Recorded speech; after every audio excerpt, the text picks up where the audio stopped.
Good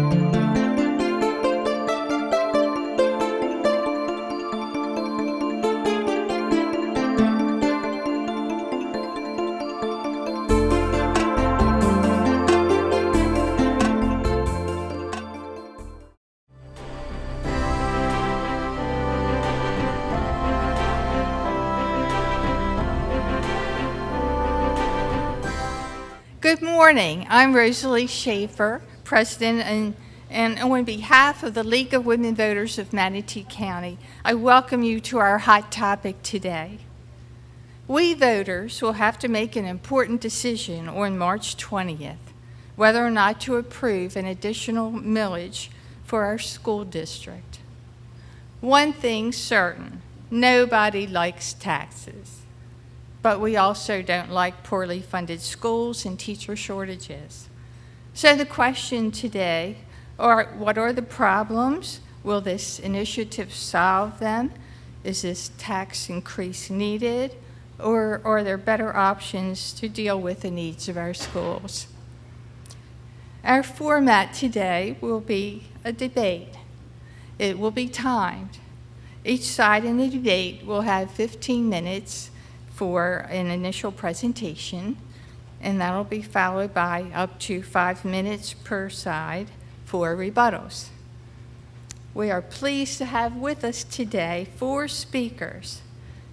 Introducing the purpose and needs will be Superintendent of Schools Dr. Diana Green, School Board Member Charlie Kennedy, and speaking against the referendum will be school financial watchdog Linda Schock and realtor attorney Garen Hoover.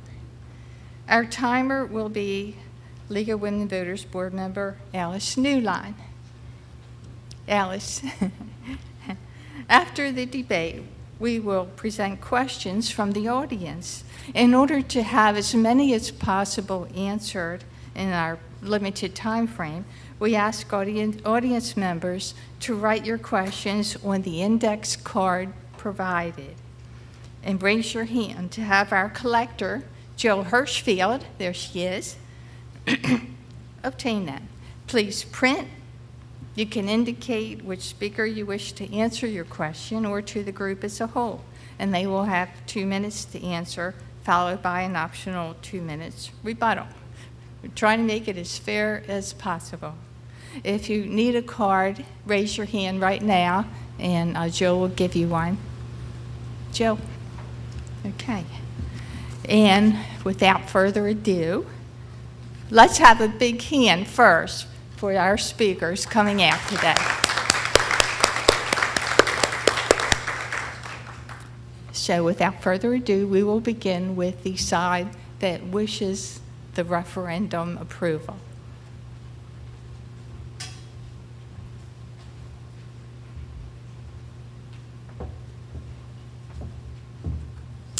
Good afternoon.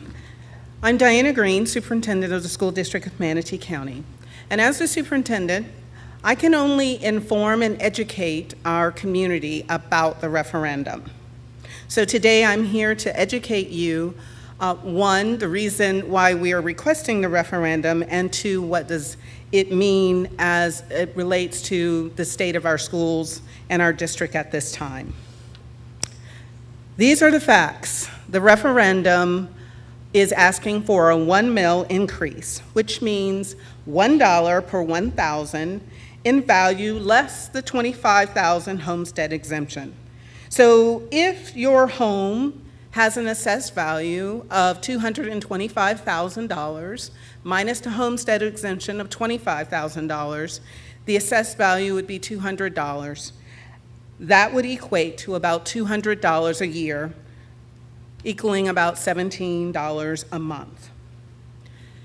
The goal of the referendum is for most of the money to go to teachers and support staff in the schools.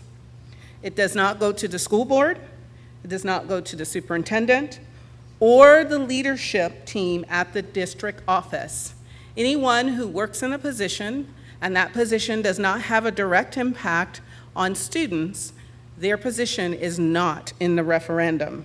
So for example, HR, does a great job ensuring that we do everything to hire our employees. That is not a direct connection to students, so therefore the employees who work in HR would not be a part of the referendum. In addition, the referendum is to increase the student day. We want to increase an additional 30 minutes a day for our students.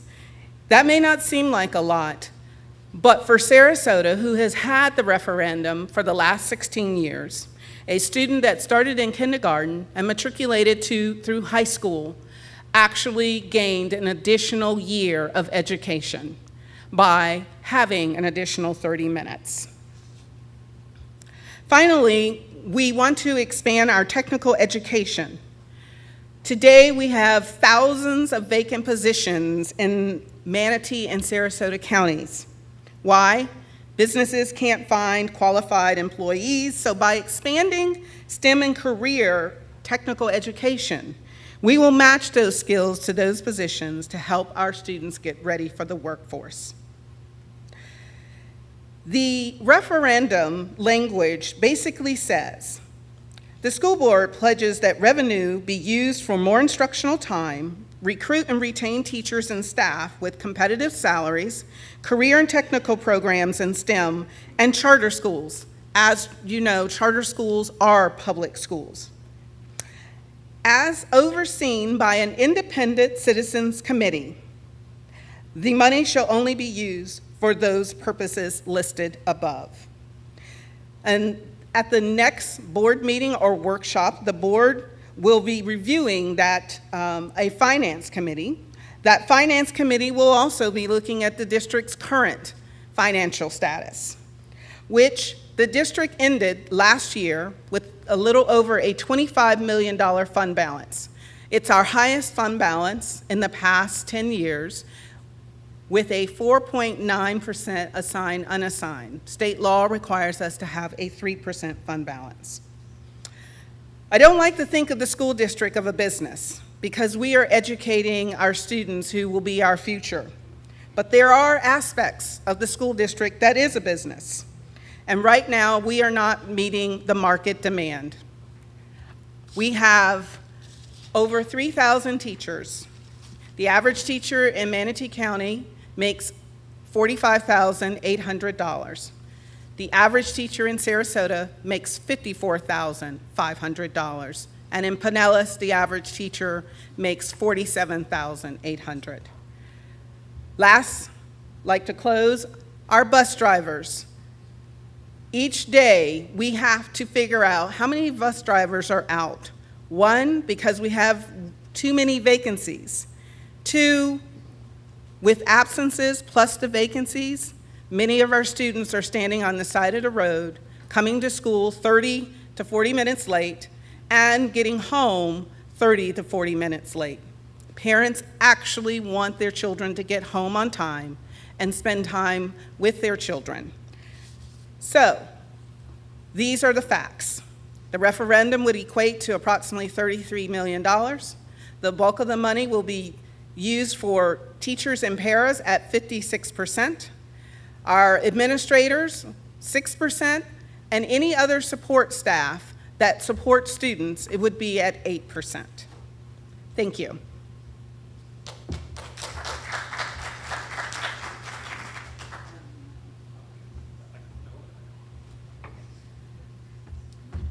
Good afternoon, everybody. I'm Charlie Kennedy from the school board. I'd like to recognize our school board chair, Mr. Hopes, is here as well. So thank you for joining.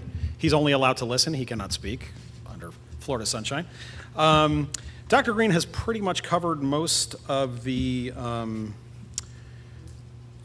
positives and the reasons that we need this. I just want to kind of support with a little bit of anecdotal stuff and a little more information where I can. I'm going to keep this short because I think the Q&A portion, I'd like to hear more about what you all have to say as opposed to listening to us. And I'd also like to thank Mr. Hoover and Mrs. Scheich for their not only being here, but their graciousness. We may disagree, but we can do so agreeably, as the old saying goes. For me, there's really two foundations of this question, and it is supporting our teachers and our staff and supporting our students. So we want to be, as has been mentioned, we want Manatee County Schools to be competitive with our two nearest neighbors, who both have this additional millage. Sarasota has had it for 16 years, and we've seen the results there. And then the other one is for our kids, because if this millage passes, if this referendum is successful, our students will see their teachers an additional 30 minutes every day. So 2.5 hours a week of additional instructional time. Again, we've seen the results of what additional time can do in both Sarasota and Pinellas. So as you listen to speakers, as you kind of think about this question, just remember those two key points. Competitive pay for our teachers in an environment of teacher shortages and staff shortages and more instructional time. To me, everything else is, I don't want to minimize it, is either a distraction, and there are some valid counterpoints that you will hear, but even then, the big picture to me is competitive pay for teachers and staff, and it's more instructional time for our kids. I will share with you a few things that I have heard consistently since the school board voted to hold this referendum on March 20th. And the first one, I appreciate Mr. Hoover providing me with a copy, but I was going to address this, but it's the cost of the election. And a frequent criticism that you hear is, why would the school board spend $300,000 when you can do this for free in August or November? And I will make the argument to you that spending this money is not financially irresponsible. It's actually the financially responsible thing to do. Let me give you a little bit of big picture, and then I'll zoom in on Manatee County. We have a statewide shortage of teachers, school bus drivers, paraprofessionals. It's not just Manatee County, it's happening everywhere. As time goes forward, those shortages are only going to get worse.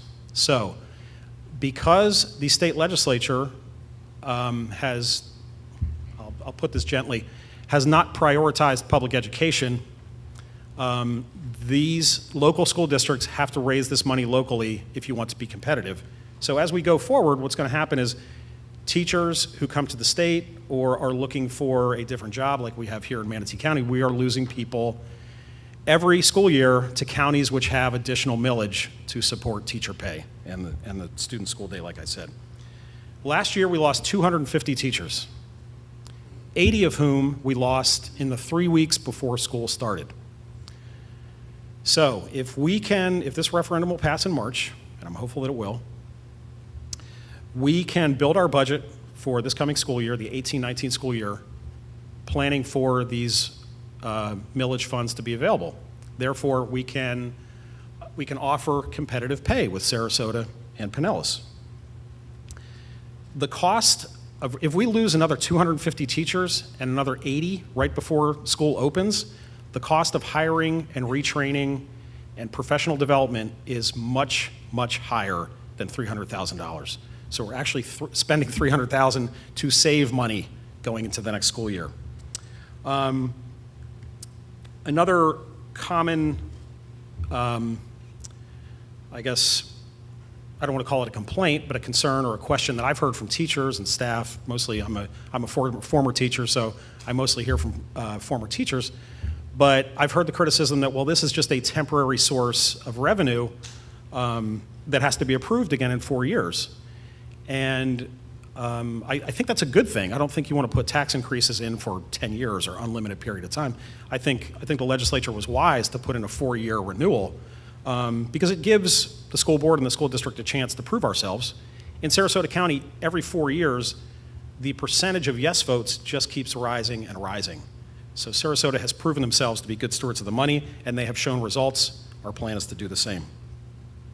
And so teachers who have said to me, well, this is just a temporary raise, why should I support this? And I said, yeah, it's temporary, but we will prove ourselves, and we can prove ourselves, and if we don't, then we don't deserve to keep it in 4 years. But wouldn't you rather be paid what you are worth and what your colleagues in Sarasota and Pinellas County make, even if it's just for 4 years? Now, and that's worst case scenario. Yeah, this is not a permanent pay raise. But I hope people understand that point, that especially those of you who are close to public education and supporters of public education, is that it's about valuing teachers and school district employees.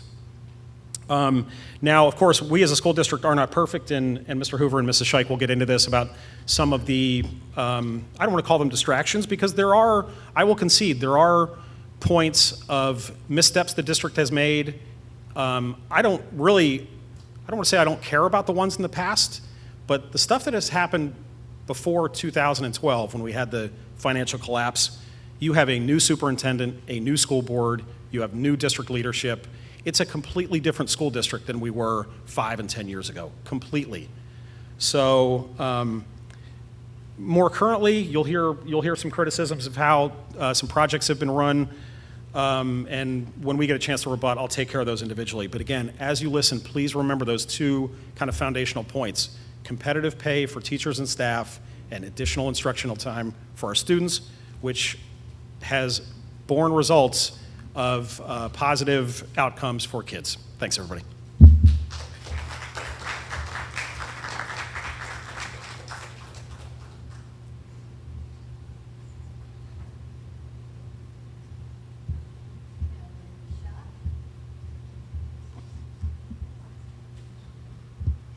We want to thank the League of Women Voters for hosting this forum today. Everyone supports quality education in Manatee County.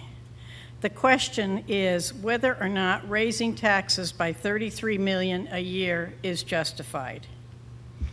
You know, the taxpayers of Manatee County have been very generous with our school district. They have the largest budget in Manatee County, and yet they always have their hand out for more. It seems there's never enough money to satisfy the school coffers. Now let's look at additional funding afforded to the school district in the current year. At the present time, there is a sizable increase in funding from property taxes. Our homes are increasing in assessed value, and there's additional income due to new development. In the general fund this year, the district has $23 million additional cash available over last year. And I've just looked up the current budget amendment request. They got another $2 million to make up for the extra students that they have. In spite of the school district administration warning that they were facing a shortfall last fiscal period, they ended up with a surplus at the end of the year of almost $9 million. Are you aware that our teachers just got a retroactive raise of 4% in November of 2017, including a 1-month pass on health insurance premiums? What's so disappointing is that the school district seems to be averse to giving the public an accurate accounting of the funds previously awarded. We seem to be plagued with poor management decisions and inaccurate or incomplete information. The district has promised a finance committee to make it appear that they will be answering to the public for the new millage tax. I've served on several of these committees and can attest that they do very little. They're filled with celebrity names who seldom, if ever, show up. And only a few of the members actually come to the meeting having reviewed the information provided. Let's look at the history of the sales tax monies. The district made a promise in writing to the taxpayers that what they would accomplish with the additional $30 million per year.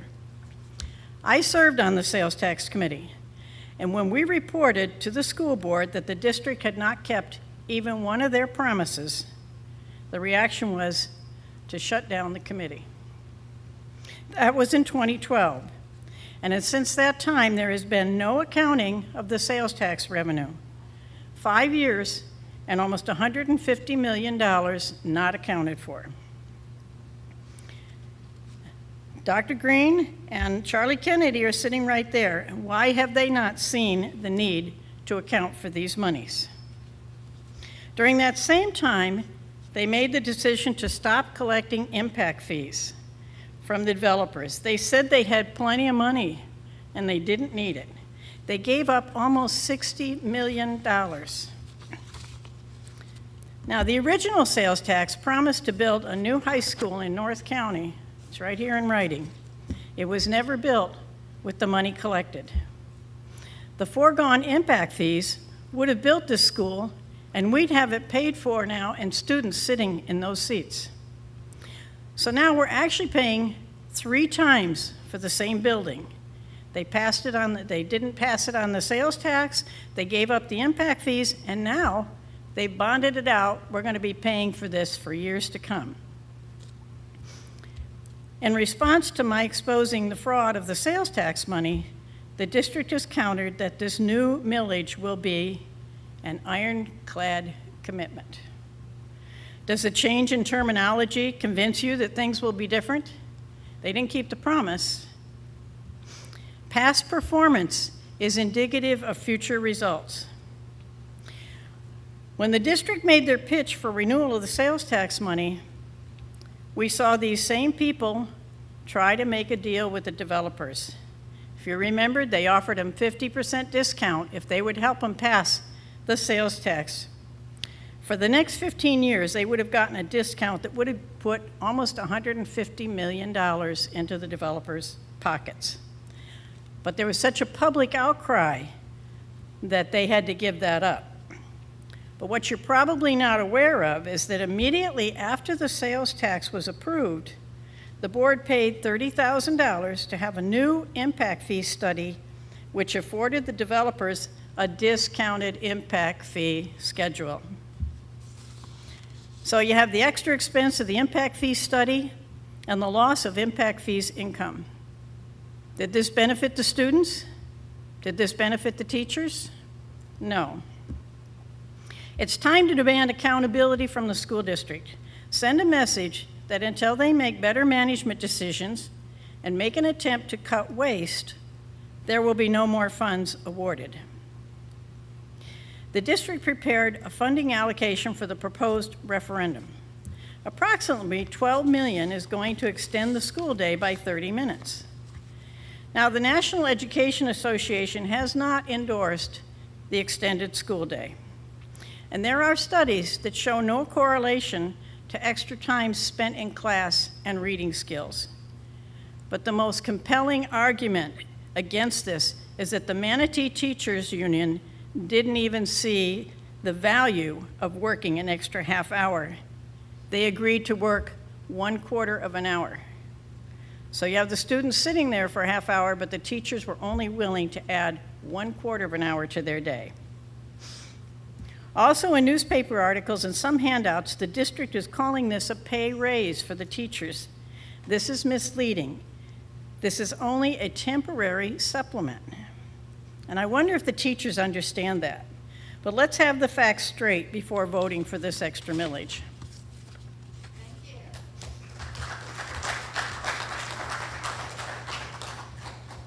Now we have Garen Hoover.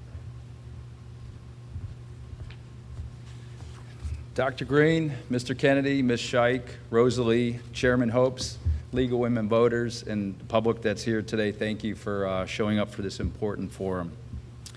Property ownership is a fundamental part of our society. It should be protected as much as possible. When more taxes are placed on property, its marketability goes down.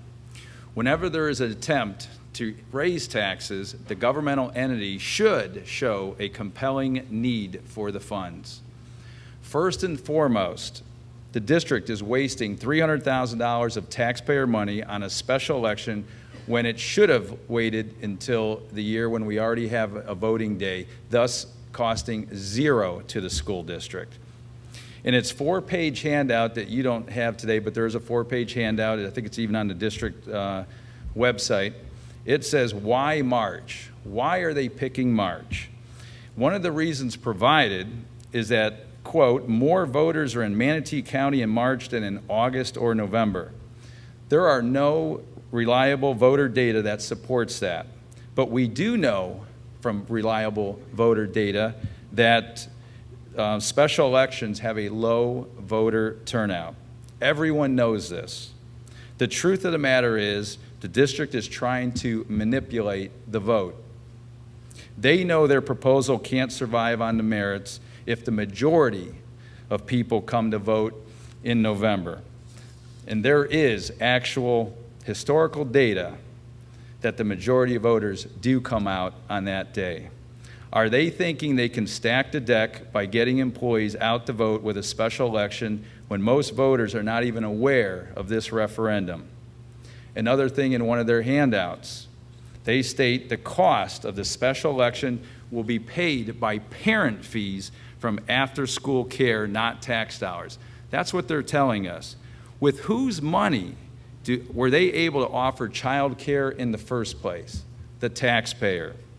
They apparently think that if somehow they use these revenues, it makes the waste go away. It does not. The fact that they even try to use these words demonstrates their lack of understanding that every dollar that they have belongs to the taxpayer. It's still $300,000 that could have gone to teachers and children. This obvious waste of $300,000 alone is a reason to defeat this referendum. But there are other reasons. Many teachers have expressed mistrust in the leadership of this district. In one of its handouts, the district promises raises. They use the word raise in one of their handouts. They know it's not a raise. And this is misleading because it's only a temporary supplement. Teachers know this. 1/2 of the proposed tax increase is for payroll. Payroll is a permanent, ongoing core expense of the school district. The tax is not permanent. It's only for 4 years. It is incorrect fiscal management to pay a core expense, such as payroll, from a temporary revenue source. What happens to teachers' pay in 4 years? What will they say to teachers then? Why put teachers in this position in the first place? The district is putting teachers last when teachers should be the highest priority. It's disrespectful to teachers. Teachers see this, and that is why many do not trust this current administration. Teachers are smarter than the district apparently believes. Teacher compensation packages should be competitive, and it can be done without a tax increase. There are 4 ways this can be accomplished. You already heard additional funds that they received from the previous year. That money, only half of that money can be used to give teachers permanent raises. Or they can reprioritize their expenses and place teachers at the highest priority. Or they can become more efficient in their operations. Or they can cut waste from an $884 million budget. Or they can use any combination of these methods. The district is taking the easy way out. Just do one of these 4 or a combination of these 4 methods and you won't have taxpayers suffer an additional tax on top of the already high taxes they pay. It's the district's fiduciary duty to be prudent with taxpayer funds. Make teachers' compensations packages competitive without the tax increase. It can be done.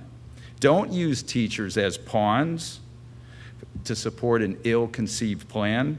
If teachers were a high priority in this district, it wouldn't be paying them with temporary income. It's a fundamental flaw. And it's obvious the district doesn't place teachers at the highest priority. No wonder teachers have a hard time trusting this district. Before you go to the taxpayers, this district should work on managing its current funds more prudently. If you look at the yellow handout on the first page at the bottom, you will see major projects of this district where the approved bids jump and escalate as time goes on. Bashaw Elementary in May 2015, originally at $8.9 million. In May 2016, it jumped to $14.6 million, a 64% increase. There's a new computer system the district is administering. It's called ERP. It was supposed to be done a year ago. It was originally budgeted at $9 million, now it's at $19 million, 107% increase. Johnson Wakeland, 122% increase. Harley Elementary, 233% increase. Either the district didn't have the foresight originally to correctly plan in the first place, which is incompetence, or the district is being taken advantage of, which is financial imprudence. There is a lot of mistrust in this district. It's because this district lacks leadership. It was disclosed in November 2017 that a school district bank account with millions of dollars flowing in and out of it hadn't been reconciled in the previous 11 months. The superintendent should have kept the board fully informed along the way of this lack of accountability. Instead, some board members were shocked when it was brought to their attention. Thereafter, the chief financial officer of this school district resigned, but the superintendent failed to disclose this resignation to the board at the next day's school board meeting. Can you imagine the chief financial officer of this district resigns? There's an account that hadn't been reconciled in 11 months, and it wasn't disclosed to the school board that the CFO resigned the next day. If I were a school board member, I would be livid. And there are many employees in this district who complain about the lack of communication. I'll have a few more things to say in our rebuttal. Thank you very much for your time. Now we will have a total of 5 minutes for rebuttals from each side. Okay, thank you, Rosalie. Wow, there's a lot to unpack there, but let me try to start from the top. Common thing you hear is property values are going up, therefore school taxes are also going up, therefore we should be able to live off of that revenue. That's actually not true, because what the state legislature does, the state legislature sets the millage rates for each individual county, and they set them differently based on things like population and so forth, okay? So when property values rise, the state legislature lowers property tax rates because our state leadership believes, especially in the House of the Florida House, that any tax increase whatsoever that's a tax increase. If it goes up $1, that's a tax increase. So again, when property values go up, millage rates come down to keep your taxes flat. Impact fees. I'm sure you're as tired of talking about impact fees as I am, but this current board reinstated impact fees to 100%. Yes, it was a little bit of a wobbly process, but we are now at, and have been since April, 100% collection of impact fees. Again, part of the financial turnaround that this current superintendent and board and even past members such as Dr. Cantrell and Karen Carpenter were part of. I think, Mrs. Scheich, ironclad commitment, I think those words came out of my mouth, so I'll address ironclad commitment. What I meant when I first said that, and I think I said it at a board meeting, is that at a board meeting back in November, the school board members discussed a document that was put together by Dr. Green and her staff that laid out exactly how the money would be used. Dr. Green mentioned earlier, 56% of the funds that are raised, whether it's 28 million or 33 million or more, whatever that number is, 56% will be used for teachers and paraprofessionals. Whatever the percentage of charter school students we have, that percent will go to. So there is no wiggle room in this document.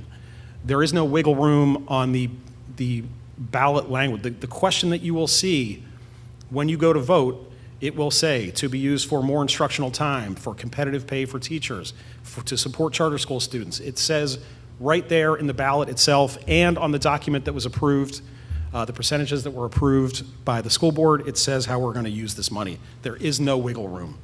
And if we as a board or a district try to wiggle out of those parameters, we can be easily called to task. Mr. Hoover brings up the point about if we raise taxes, homes become less marketable. What makes your home more marketable than a better school district? Speaking of economic benefit, if you put $30 million, well, I shouldn't say 30 million because not all of it goes into the hands of teachers and staff, But as you may be aware, a lot of teachers and school employees are living paycheck to paycheck. They are renting. An average raise of $6,000 turns a renter into a homeowner. Mr. Hoover, you're a realtor. Wouldn't you love to sell more homes? Oh, he's like, what? I'll tell you later, in case you missed it. So there is not just the benefit to the school district, but there's an economic benefit to the community. More property values, better local economy, which is doing pretty well on its own. I wanted to address, Mrs. Scheich made a comment about the union only agreed to 15 minutes to extend the school day. That is true. The other 15 minutes is going to come from a reduction in teacher planning time. It's also going to come from just kind of refiguring the school day. Again, I don't want to get into minutia. I want to stick to the larger issue of more instructional time for kids and competitive pay for teachers and staff. This competitive pay wouldn't be such a priority, again, if our two closest neighbors didn't already have this in place and have had it for a long time. This is a pay raise. It's not a permanent raise, but it's permanent as long as the voters continue to approve it. Teachers understand that, bus drivers understand that. If in 4 years it is not renewed, then we just go back to where we are today. It's not, this is not a shell game. If you're making $6,000 more per year, wouldn't you call that a raise? Finally, regarding the budget and finding money in other places, be more efficient. Mrs. Scheich mentioned that our fund balance, we have a 5% fund balance. We have been fighting for years, and in fact in 2011 and 2012, we dropped below the state minimum of 3%. So over the past couple of years, we've gotten that fund balance up to 5%, and that's 5% of our, I'm done. Okay. Thank you.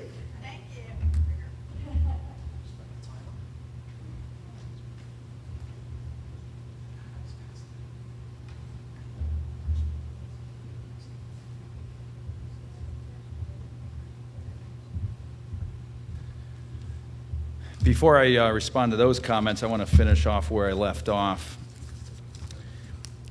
One thing I also wanted to mention in November 2017, when we had the lack of communication regarding the CFO resigning, the bank account that wasn't reconciled for 11 months, millions of dollars going in and out of it.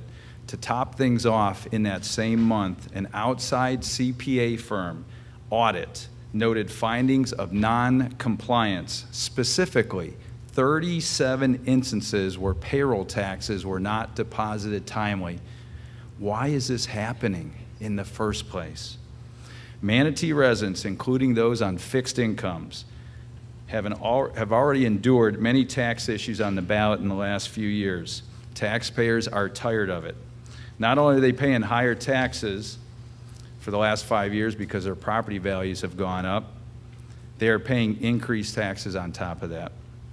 Each dollar the district wastes hurts our children. We should not vote to allocate additional tax money when current tax money is being wasted. The district has not justified an immediate compelling need for $33 million each year. 1/3 of that $33 million is for this extra half hour. The union did not even agree to an extra half hour. There was a newspaper article, and Mr. Kennedy says that they're going to take it out of their planning time. Well, that's not what teachers understand right now. So where's this extra 15 minutes going to come from? And if that's true, the 15 minutes, they're claiming $12 million is coming out of the 33 for this extra half hour, and if they're only paying 15 minutes of it, that's only $6 million. So they've already admitted they don't need $33 million. Take $6 million off of that. But we can take $12 million off that because we don't need the extended half-hour day, because there's not a compelling reason to do that right now. The teacher and staff portion is about $11 million. That's what we're talking about. That can be done right now. $11 million out of an $884 million budget can be done. Or you can cut waste, you can use the additional revenues. And by the way, Mr. Kennedy said that the property values are restricted by the state. That's true. However, what he didn't tell you is that there's still a net increase of property taxes that are going additionally to the school. That's when Mr. Scheich mentioned that $23 million. Where is that $23 million additional revenues that they got? The district needs to get its financial affairs in order before it takes more of our hard-earned money. Hold them accountable. In fact, demand accountability. Holding this special election is premature and a waste of $300,000. We respectfully ask you to vote no on March 20th. Please tell your friends and family to vote no. It's the right thing to do. Now, just a couple other items. Mr. Kennedy talked about wobbly. There's lots of wobbliness going on in this school district, and well, they've been on the board over the last 4 years and in control of our district. We've seen it. Money is being wasted. Why give more money to an entity that hasn't shown it's prudent in the first place? By the way, one thing that is, and I'm a real estate broker, also I'm an attorney, but one thing I do know about the market, more people are concerned about property taxes. That's the question I get from buyers. They want to know about property taxes. But having a well-managed school district is more important. That's what the quality education and our leadership needs to be there. It's not there. Quit wasting money. You can use money to help people. And Mr. Kennedy said he called it a raise. Well, that's not what teachers are looking at it. Again, this is why teachers don't trust this district, because in 4 years, you don't use a temporary source to pay a core item such as payroll. It's terrible fiscal management. Thank you very much.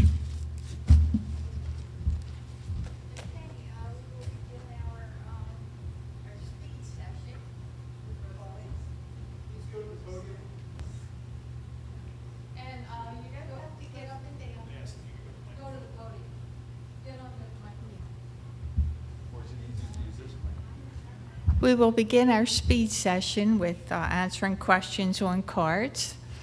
And I'd like to start off with one of my own.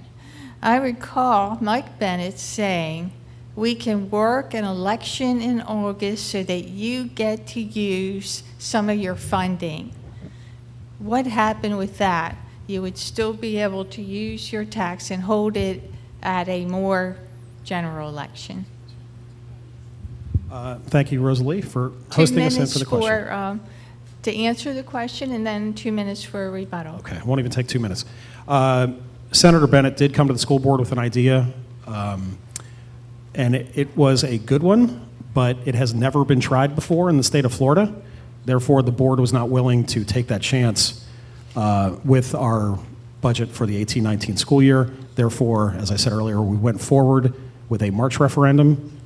True, it costs us $300,000, but if it can save us $2 or $3 million over the summer in hiring, then I would say that's money well spent.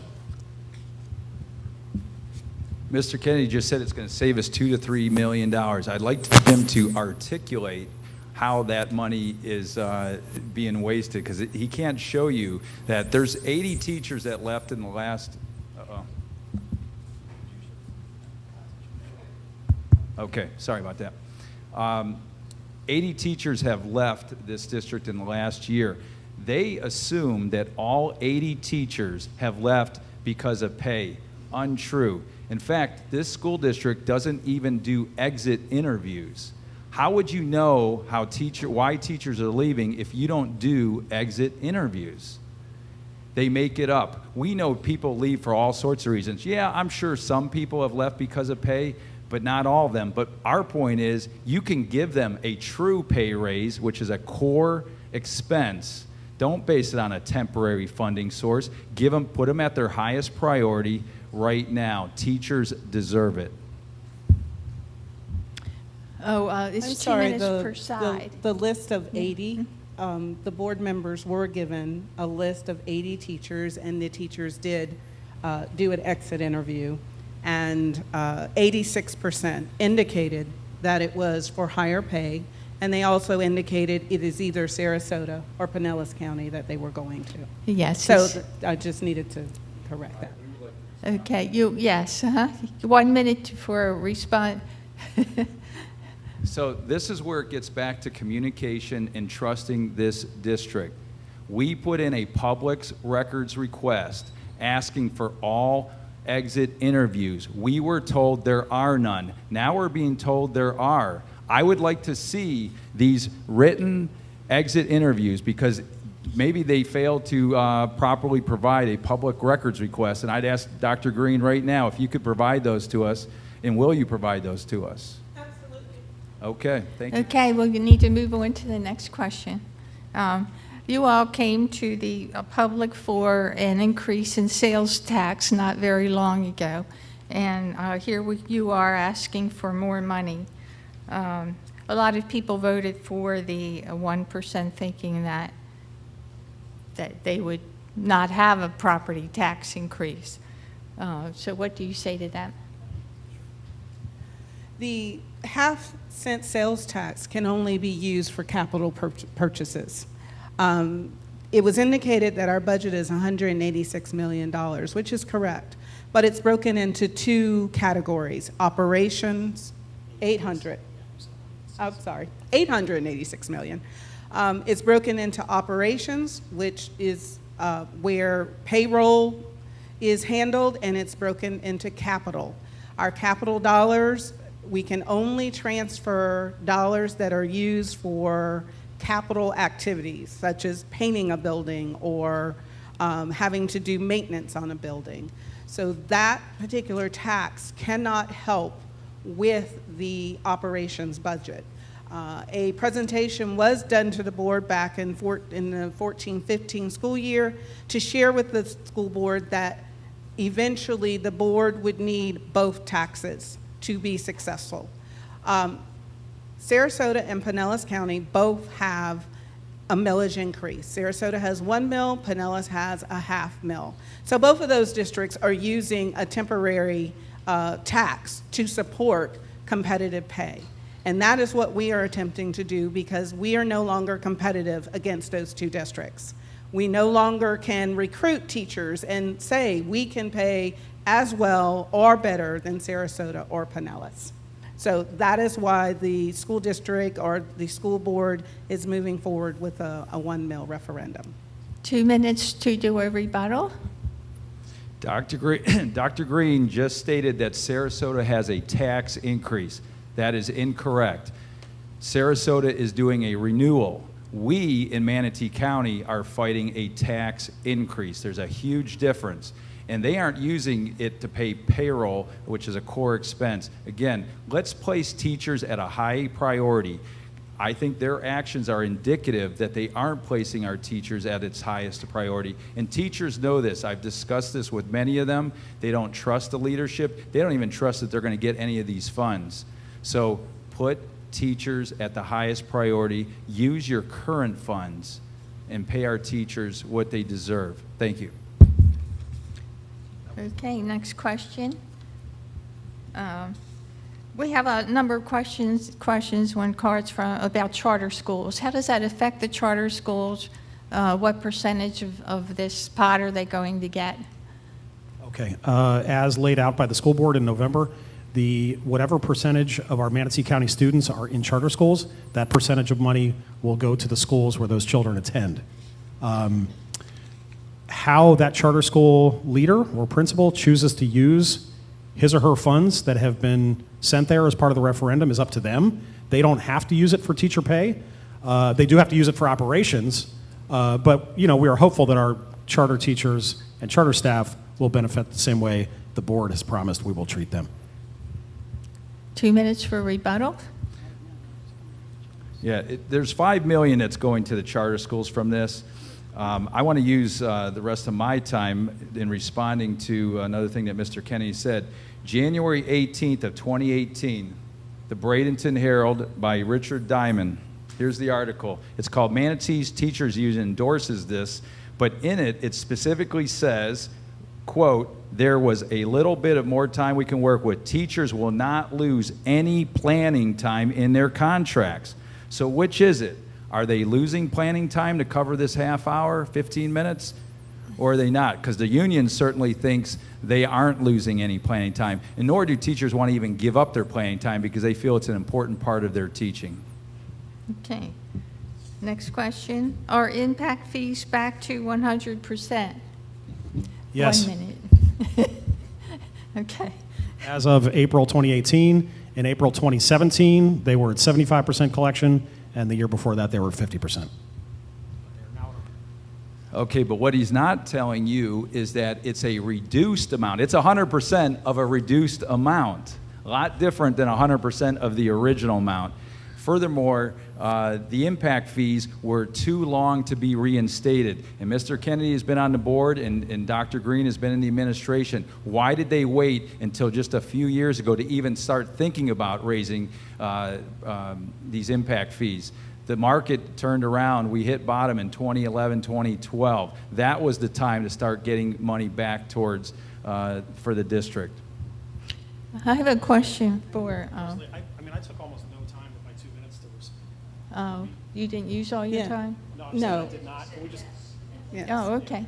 I need to correct that. thank You you. cannot implement impact fees without an impact fee study. I've only been in the district for, this will be my 5th year, and soon as we came on board under Mr. Mills, we implemented that impact fee study along with the county. So neither was the county collecting impact fees. Once that study was completed, that is when the impact fees went into effect. When a funding source comes into play that can change impact fees, you are required by law to do another study. That is why the district had to do another study after the half-cent sales tax passed to indicate what would it be for 100% of impact fees. 1 minute to rebut the rebuttal of the rebuttal. Okay, everything they're saying is absolutely untrue. I have the Florida statute right here. It says nothing about when you get more income, you have to run another impact fee. It says, require the calculation of the impact fee be based on the most recent and localized data. It doesn't say when you get another source of income, you have to change it. They went in after they got the sales tax, and they ran a new study that was not required, and they reduced what the developers have to pay. Okay, next question. Someone is trying to figure out the math here. The money.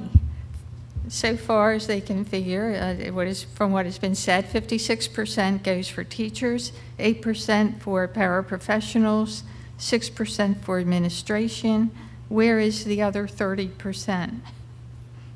Between charter schools and STEM and career technical education. That is where the other, and when the data changes, the half-cent sales tax was closing out of December, and with a new half-cent sales tax, the data does change, thereby requires you to have a comprehensive impacts fee study. Okay. Any rebuttals or 1 minute?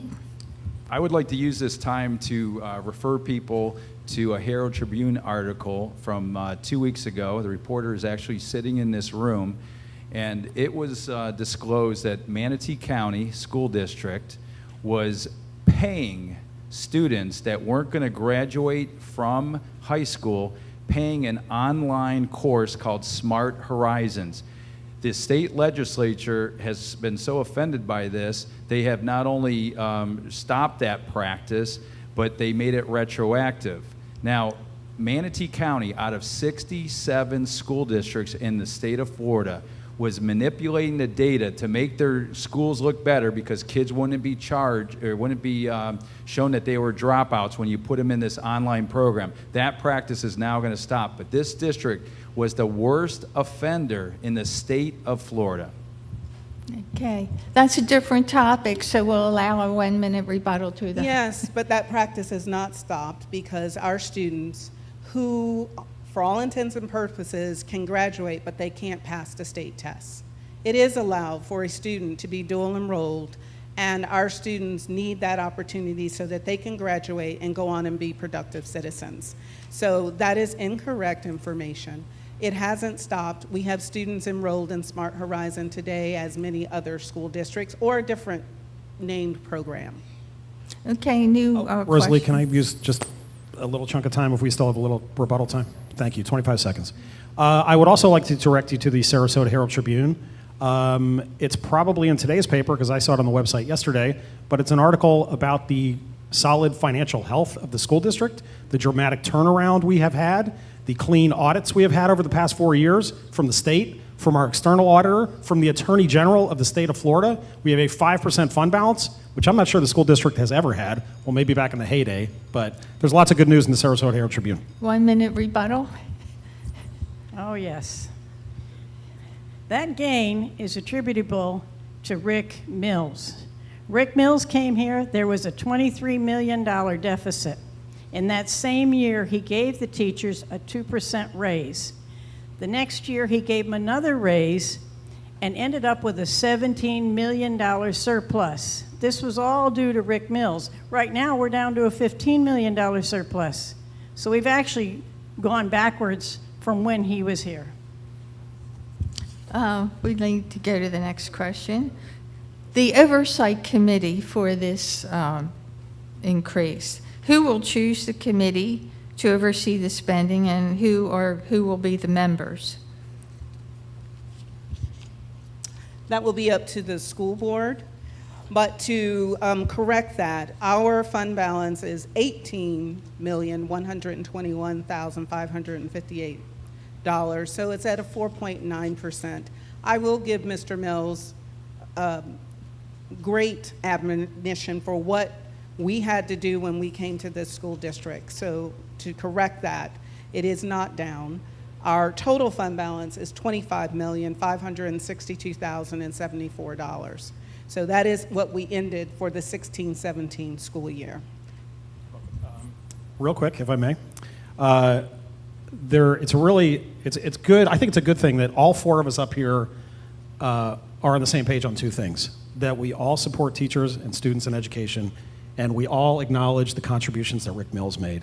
And I came onto the school board in 2014, and Superintendent Mills and that board at that time, we discussed for the future long-term health of this school district, we must renew the half-cent sales tax, which we did. We must go for millage that Sarasota and Pinellas have, and we must lobby the legislature for increased funding. And we are doing all three now.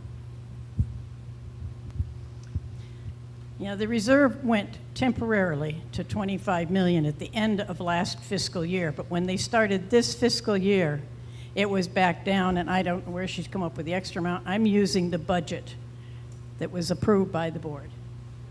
And I would just like to take a quick moment and direct people to read that program where students were. Read that Herald Tribune article by Ryan McKinnon, and you'll see where these students, the worst offenders in the state of Florida, diverted out of high school and paid money for them to get, and now they have to include them in their dropout totals.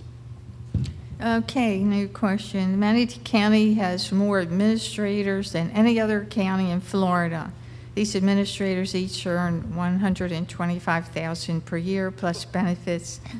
So why cry poor? You are spending a lot of money on employing too many administrators. Dr. Green? Yes, I'm not sure how to answer. There's too many, but we're actually ranked in the bottom quarter for administrative costs. In 2010 and 11, our administrative cost was $605 per student. Today, it's down to $574. Again, we're ranked in the bottom quarter of the state. That means that there are approximately 49 districts that have higher administrative costs than the school district of Manatee County. As well as Sarasota has a higher administrative cost than Manatee. They are hitting close to $600 per administrator.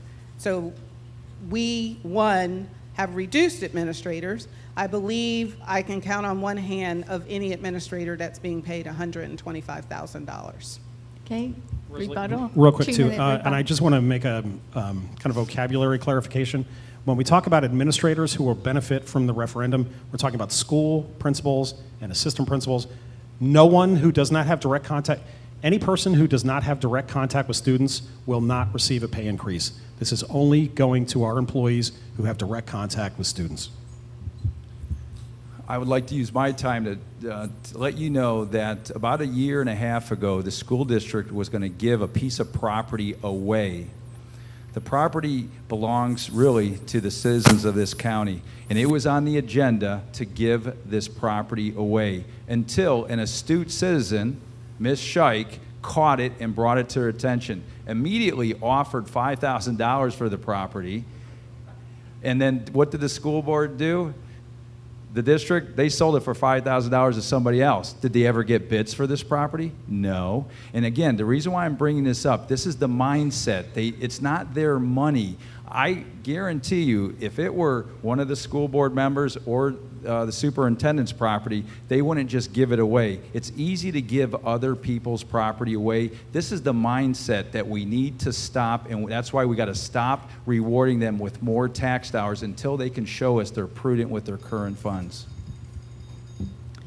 What will you all do in 4 years when the teachers will not get the raise any longer? The teachers will continue to receive the raise if the voters approve it. And as I said earlier, if this passes in March and it does not pass again in 4 years, then we will just go back to the pay scales that we have now already. Is that fair to our teachers? No. Teachers see this. It's not fair to put our teachers in that position. That is fundamentally wrong. It's a recipe for disaster. Pay them out of the current funds. You have the money to do it. That's where you need to take care of our teachers from your core money coming in. Don't let teachers rely on a temporary income source. That is a sad, disrespectful thing to do to our teachers. Okay, it's, any rebuttals? Yeah. Yeah. Thank you, Rosalie. As Dr. Ree mentioned earlier, school district budget is $886 million. Roughly half of that is our capital budget, which is used for buildings, and the operations budget is used for the people and students inside those buildings. So the sales tax was for capital. This current referendum is for operations. Currently, teacher and staff salary and benefits is about, correct me if I'm wrong, about 78% of our operations budget. So in order to do the things that we want to do, we need to find this $30 million, and I hear that frequently. Well, find something else or stop the waste. There is not. We've heard some examples of small problems here and there, but there is no widespread waste happening in the school district. There is just not extra money in the budget, especially a $400 operations budget, already 78% of which is going to the underpaid teachers and staff. Rebuttal, and then we'll have to close for the day.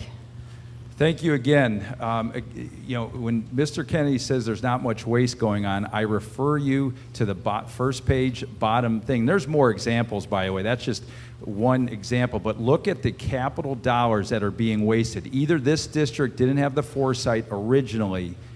Every project they're doing has escalated tremendously, 107%, 233%. Why does that keep happening? It shows, it's indicative that they don't care about watching the current dollars they have. That's the mindset. Please get out and vote no. That's the proper thing to do. Take care of our teachers, and thank you very much for coming. Okay, thank our guests very much for coming today. It was an excellent exchange of ideas and positions. And I thank you all for coming today. Don't forget to vote on March the 20th. And we want to thank METV for taping our program. And if your friends say, I wish I had come today, tell them they can watch it on television in just a few days by going on www.metvweb.com. And our next program will be on March the 12th, and it'll be on the subject of bullying, the crisis today for young people. Thank you again so much.